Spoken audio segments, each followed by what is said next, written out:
My name is Andrew Stotz, and I'll be your host as we continue our journey into the teachings of Dr. W. Edwards Deming.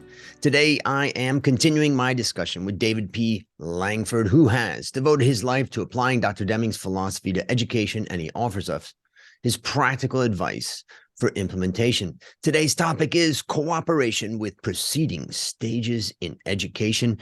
And ladies and gentlemen, we are going through a checklist a list that Dr. Deming put in his New Economics book on page 86 of the third edition or page 125 of the second edition. And the title of this list is Role of a Manager of People. This is the new role of a manager of people after transformation. The first point on the list, which we previously talked about, was number 1. A manager understands and conveys to his people the meaning of a system. He explains the aims of the system. He teaches his people to understand how the work of the group supports these aims. And today we will be talking about number 2. He helps his people to see themselves as components in a system, to work in cooperation with preceding stages and with following stages toward optimization of the efforts of all stages toward achievement of the aim. David, take it away. There you go. If you understand that, then the podcast is over. So, I think the profound nature of Deming's work was his ability to take these simple concepts and just state them. And for me, working in education, people, they start to get the philosophy and they start to understand Deming, et cetera, and they always want to know where to start or what to do. Well, here you go. These are all steps of what to do, where to start. So in the last podcast, we were talking about the development of an aim. And the first question you have to decide is, do I have an aim of the system? And is that being communicated? And we talked a lot about that going through that. So the second point actually feeds on that. And remember, this whole section is the role of the manager of people. See, what are you doing with the people in the system? And so this whole point is about understanding a systems perspective in any organization. But in education, it's really clear. And we've said several times that the product of education is the learning itself. It's not students. And I think people really get screwed up on that when they start to think about that we're producing students. No, you're not. Yes, students are going through the process, but they're gaining a level of learning that's getting them closer and closer to the aim of the system, right? And so those things are measurable, and then you can begin to understand those. So what he's talking about here in step number 2 is often when I work with educators, no matter what level, university, K through 12, whatever it might be, I'll throw out the idea that let's say you're a 10th grade math teacher. What's the one thing you could be doing this year that would significantly increase the performance of your students next year? And, a lot of times people say, better technology, and they'll go through this whole list of all these kinds of things they could do. But that's what Deming is talking about here. You could keep right on doing the same curriculum, the same thing you've done for 15 years. But if you start working with preceding stages, where did these students learn math before they got to you, right? And so if you're a 10th grade math teacher, one of the best things you could do is start working with the 9th grade math teachers. They're going over, what are they doing? How are they teaching it? What's happening? How are they going through stuff? And you're actually preventing your own problems. Later in the New Economics, Deming talks about that prevention is the key to quality. And that's what he's talking about here. If I am going upstream in the process, so to speak, and preventing my own problems, right? I could actually just keep doing the exact same thing I've always done. I'm going to get better results because I'm now preventing problems that I used to have to work with all the time. And some people say, well, our students are coming from outside of our organization. I don't have the chance to do that. Well, you sort of think of a class that you're teaching as a system in and of itself. So what I could do is the first week of school is not going to be, really getting the subject at all, right? I'm going to become my own preceding stage. I'm going to make sure that all these students have the same base knowledge that I need them to have in order for the rest of my teaching, the rest of my curriculum to actually work really well. That might take a week, it might take 2 weeks, but it'd be worth it to you to go back and do that rather than just keep on doing the same thing and expecting a different result, and then putting pressure on people to make them think it's their fault that they're not achieving. One question I have, just because I'm not familiar with education so much, more business. If I think about business and I think about the preceding stages, you've got a manager in that department and he's got his own motivations, or she got their motivations. They've got their KPIs and they've got all these things that are preventing cooperation.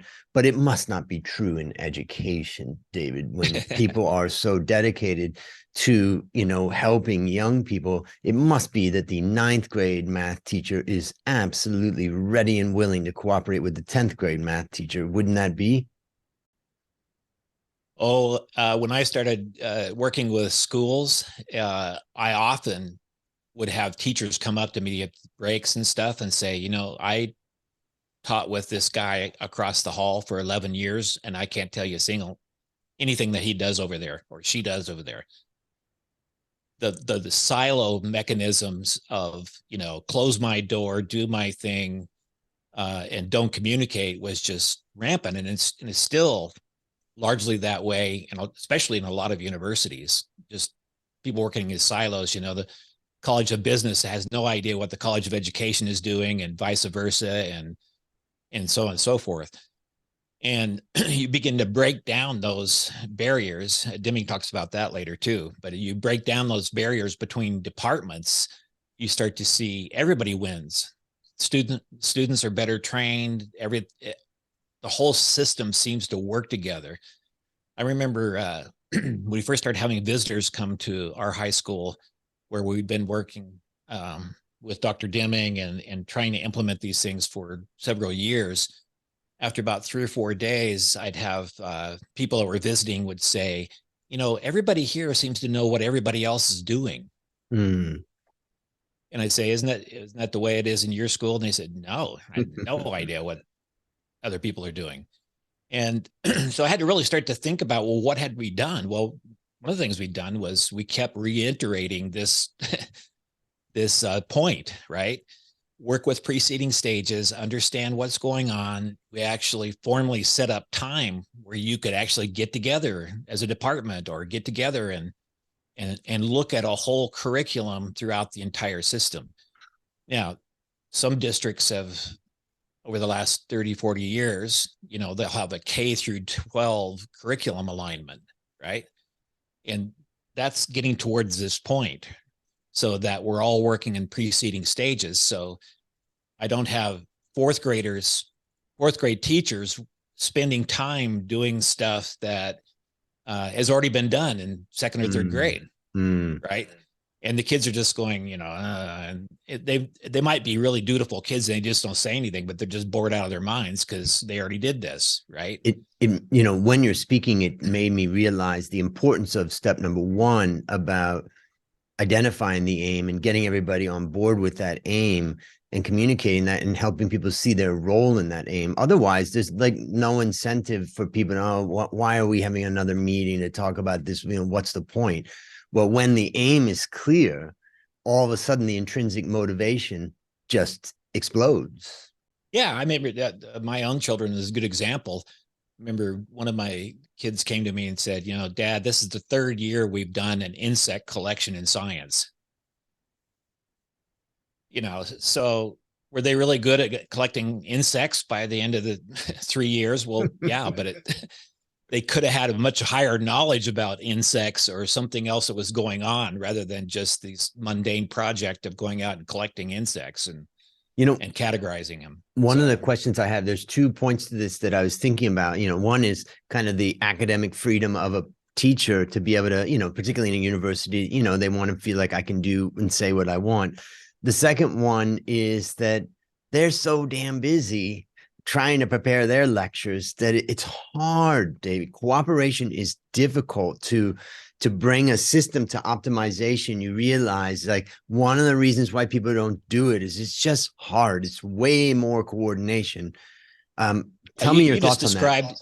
Yeah, you just described why Deming calls it profound knowledge. So the places that it is happening, right, are making sure that it's important, setting aside time, talking about specifically how we can do that. You get a new professor in, you got economics 101 and economics 102, right? So are they aligned? And the benefit in the end is for the students, right? Because they're not going through the very same thing that they just went through in economics 101, right? And the students will recognize things like, wow, these people are actually really working together. They really understand what's going on. And if I'm teaching, economics 201, and I can constantly refer back to, now when you took 101, I know that you went through this exercise and you went through this and you had this kind of experience, and this is how we're going to build on that in 201. And right. So that's what Deming's talking about here, is that if I carve out that time to work with preceding stages, the benefit is for me and my students in my classes. And in that, everybody wins, right? Because as a professor, I can go on to higher level knowledge with the assurance that these students had this level of knowledge and mastered it before they got to my class. And that's the whole idea, basically, about why we've set up classes like, 101, 201, 301, right? That's supposed to be the philosophy, really understanding that. And I'd say most departments or school districts, they loosely sort of do that. But from experience, if you consciously put in the effort to align curriculums, communicate with the preceding stages, you get a huge benefit out of that. That's just unbelievable. And Deming goes on to say, and following stages, right? So let's say we're using this example of economics 101 and 201 or whatever you might be, right? And then some of those students are going to go on to 301. Well, I would want to know that my students were much more prepared going to the next stage. So how am I going to do that? Well, I'm going to start talking to the teacher in the next stage and saying, hey, how are my students doing? And were they prepared to come into your class or not prepared, or, what's happening?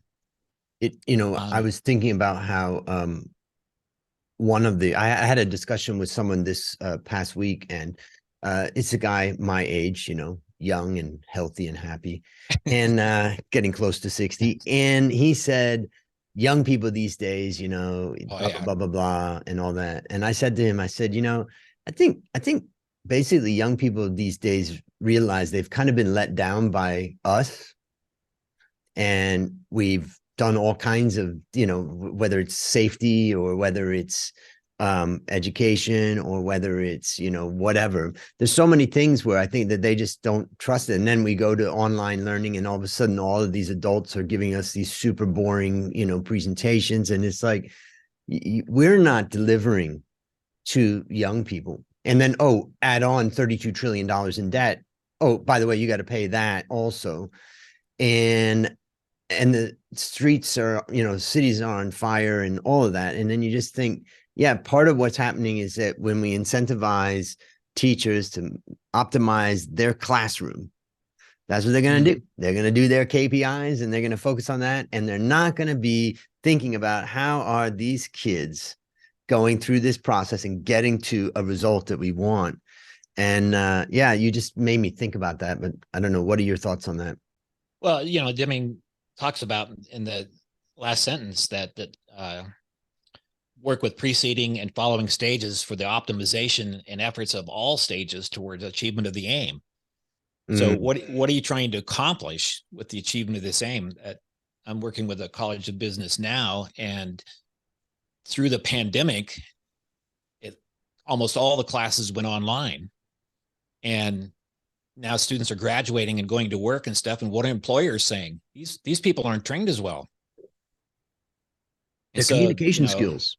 Yeah, the university is struggling because they know this online thing doesn't work as well. But they're struggling with, how do we change this? Because the following stages are telling you the learning that these people are coming out with is not the same as it used to be. We used to be able to depend on the quality of the students coming through the system, and now we can't depend on that. Well, that's dangerous, because that could lead employers to say, okay, we're no longer going to hire people from this university. We're going to go to some other university and look for places. So I always think about, Deming's talking about the system, but how big of a system are we talking about, right? Could be talking about a whole university as a system. And the more I can get the entire university to talk to each other, work together, align curriculums, right? Well, who wins in the end? Well, students going out into the world, right? And they get to employers, and employers start to realize, wow, I never knew that I needed somebody with this kind of knowledge. And, so, who's first on your list to hire next year? I want more of these.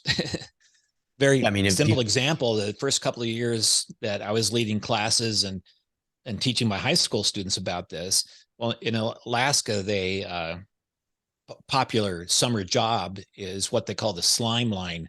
So working in fish plants, salmon processing plants on the line where fish come through, and you have to process them and gut them and take their heads off and do all this kind of stuff. So we didn't tell students about anything, but after about 2 years, I got some phone calls from these canneries, managers in these canneries, and they said, hey, do you have any more of these students?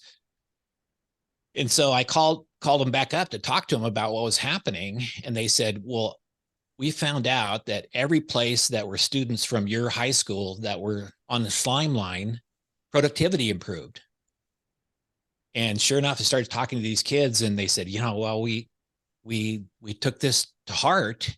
And one kid said, all I did was I just said to the guy next to me, when you pass that fish to me, it'd be really helpful if you just turned it like this. And then all I have to do is do this. And then he'd say to the guy next to him, he said, what do you want me to do?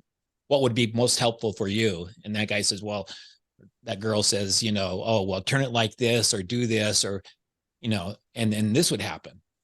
Just that's a very simple example, but employers loved it because productivity started to go up. One student said, yeah, it actually got to be more fun because I put a chart up behind me and how many fish we were processing per hour. And it sort of became a game to see if we could increase not only the quality of what we were doing, but the number of fish that we were processing per hour. Well, you might say, well, what's the big deal about that? Well, guess what? Those canneries want to hire those people again next summer. You got a guaranteed job if you want to come back. It's interesting because when you actually ask that question, or when you ask someone, hey, would you mind when you send it over to me, could you put it in this way? People would be like, I never even knew that you needed it that way. Yeah. Or you'd find out that people have been ticked off at you for some cases years because you just keep on doing the same darn thing, but nothing ever changes because that person doesn't ever say anything to you and you never asked. You have to be proactive in all this too, going to the following stages and saying, hey, what could I be doing differently that would be significantly helpful for you? Yeah. You reminded me of a story. When I was head of research in a research team here in Thailand, I had about 5 analysts, and our objective is to write, high quality, big reports. I hired the best analysts. They know exactly what they need to do. They love doing it.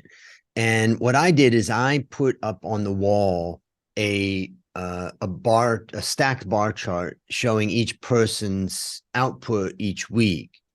And what I did is I just put it up on the wall. I didn't explain it. I didn't, I just looked at it occasionally. I went back to my office, and I never really explained or said anything. And then one time one of the younger analysts came to me and she said, "I think I've just figured you out." And I was like, "What do you mean?" And she said, "I had lunch with a counterpart, like at a competitor, and she covers the same sector. And she asked me, how many reports did you do last month?" And I said, meaning my employee said, I did, I don't know, 10. And she's like, "Oh my God, how did you do 10? And she said, "Well, how many did you do?" And she said, "Well, I did 3. And they're similar style reports." And she's like, "Well, what's Andrew's target for you?" And that's when she looked at me and she said, "I realized you never set a target. You just put that information up on the wall, and it got all of us, looking at it and thinking about it. And then I realized that I was producing 10 reports compared to my competitor that was producing 3. And that just made me think of that when you were talking about putting that up on the wall. Yeah, the genius of Deming, Dr. Deming, is when he went into manufacturing plants, and here you have a manufacturing plant where this person is stuck doing the same thing all day long, right? Well, from early studies, from Hawthorne studies back in the 1920s and 30s, what do we try to do? Well, we got to motivate these people, right? So let's turn up the heat. Let's turn down the heat. Let's play music for them. Let's do this. Let's try it. And what they found out is everything that they did, actually productivity worked, but they couldn't figure out what was for a while. But what in the end, what was really happening is employees were perceiving that management cared. And so they were trying to do stuff to make things better. But the genius of Deming was he just said, put people to work improving their own process, and taught them how to do that, how to do a PDSA, and how to look at improving their own process. And it actually work started to be enjoyable. And that's what we're trying to do. And yes, you got to do stuff. I've had teachers, especially math teachers, tell me, well, not everything can be fun. Sometimes math is just hard. Well, maybe in your class, but I'm sure there are places that people make math really fun. Yep. And kids look forward to coming every day and being a part of it and learning the next level of what they're doing. Yep. So and change the situation, you get a different result, rather than what we've always been taught to do is we leave the situation alone, but then we manage the behavior it produces, either good or bad. We reward the good and try to get rid of the bad, which is a classic example of what Deming said, don't do. So let me wrap it up by asking a question, and then I'll review kind of what we talked about.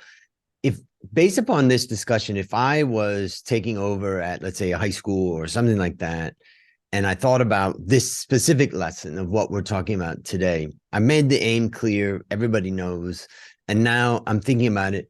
Would it make sense to say, all right, what I really want is I want each teacher to know the one preceding stage and the one, what would you call that? The stage after. Following stages. The following stage and the previous stage. And therefore, what I just want to do is start a discussion where they have to have kind of like a regular meeting or some way to get them together to talk and just focus on one step behind and in front. And if you did that, it's like the whole place would be on fire with conversation. Would that be a good place to start with this? Yeah, absolutely. You start with the largest system over which you have influence. And it depends on what your job is. If you're just hired as a teacher in a system and you realize these people don't talk to each other, they don't work together, well, you don't have to go get permission from anybody to talk to preceding stages. Yeah. You just go into that person's room at the end of the day and say, hey, you got a few minutes? I wanted to chat with you about something, Make a new friend. Or following stages, you go to them. I guarantee you go to them and you say, what could I be doing that would significantly help you next year? Well, sit down. Let's talk. Oh my gosh, yeah.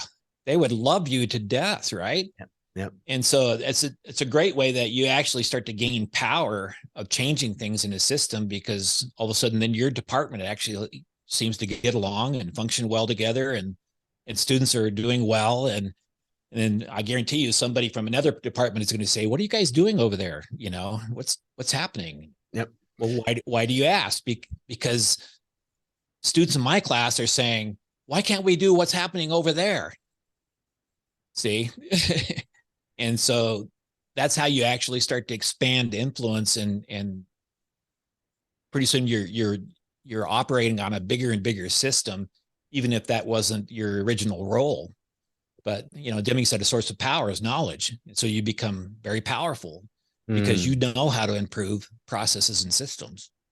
It reminds me of when I was writing Transform Your Business with Dr. Deming's 14 Points. I had a friend of mine help me with the editing, and he would come over sometimes, and he never heard anything about Deming, and he didn't know much about even business that much. He'd just seen all kinds of negative things happen in the business world. But what he said is, he said, I've been reading what you're writing and understanding this, and I think Dr. Deming is a humanist. Like, he really cares about the human potential. And I was like, that's it. It's not about the charts and the graphs, and it's about how do we tap into the human potential.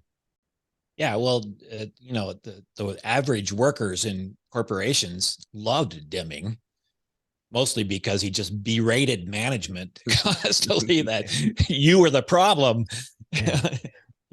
Let these people do their job and get out of their way, and you'll be fine. Instead of you trying to manipulate and incentivize and manage and punish and all the things that you think your job is. Let your people free.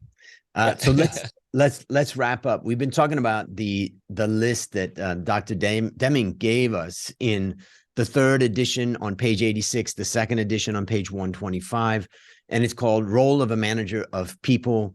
And Dr. Deming said this is the new role of a manager of people after transformation. The first part he talked about understanding a system and making sure that people understand the aim. But now this discussion has been about number two. He helps his people to see themselves as components in a system, to work in cooperation with preceding stages and with following stages towards optimization of the efforts of all stages toward achievement of the aim. And what we talked about is that the product of education is the process of learning, and the idea of working with teachers in maybe prior grades, prior processes, and maybe a lot of what we've really talked about is communication and alignment. Is there anything else you'd add to that?